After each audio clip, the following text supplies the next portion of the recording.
3.1, 3.2 kewenangan mahkamah, 3.3, 3.4 dan seterusnya kedudukan hukum pemohon, 3.6, 3.7, 3.8 dianggap telah dibacakan. Selanjutnya dalam eksepsi menimbang bahwa sebelum mahkamah mempertimbangkan lebih lanjut pokok permohonan pemohon, mahkamah terlebih dahulu akan mempertimbangkan eksepsi termohon. Pada pokoknya termohon menyatakan permohonan pemohon tidak jelas dan kabur sebagai berikut. Angka 1 dengan alasan sebagai berikut, angka 1, angka 2, angka 3 dan seterusnya dianggap telah diucapkan. Menimbang bahwa terhadap eksepsi termohon tersebut, selanjutnya dianggap dibacakan. 3.10.3 bahwa sebagaimana eksepsi termohon perihal terdapatnya daerah atau lokus yang berbeda dalam posita permohonan, yaitu daerah pemilihan Kalimantan Timur dengan daerah pemilihan Jawa Tengah 3, menjadikan permohonan tidak hanya sekadar sulit dipahami dan dimengerti oleh mahkamah, namun juga menyebabkan permohonan pemohon menjadi kabur. Bahkan dalam perbaikan pada halaman 6 angka 16, pemohon menyajikan tabel perolehan suara pada daerah pemilihan Kalimantan Timur.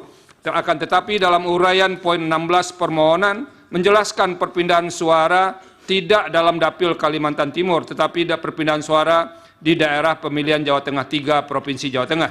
Dengan fakta hukum tersebut, kekaburan permohonan menjadi sesuatu yang nyata. Terlebih lagi dalam pencermatan mahkamah, pemohon tidak menyebutkan secara rinci tingkatan rekapitulasi yang menurut pemohon terjadi pemindahan suara pemohon kepada Partai Garuda.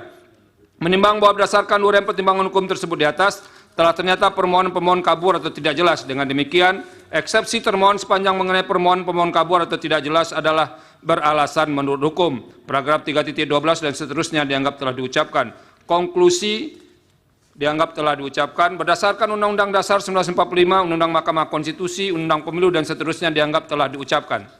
Amar putusan mengadili dalam eksepsi mengabulkan eksepsi termohon berkenaan dengan permohonan pemohon kabur atau tidak jelas. Dalam pokok permohonan menyatakan permohonan pemohon tidak dapat diterima.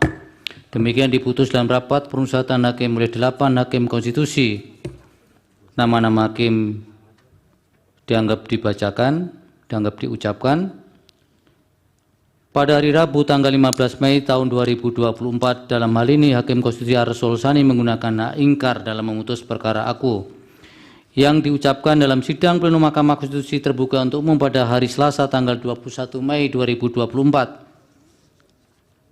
Selesai diucapkan pada pukul 14.14 waktu Indonesia Barat oleh 9 hakim konstitusi tersebut dengan dibantu oleh Titis Anindi Jayati sebagai panitera pengganti serta dihadiri oleh para pihak. Dilanjutkan 43.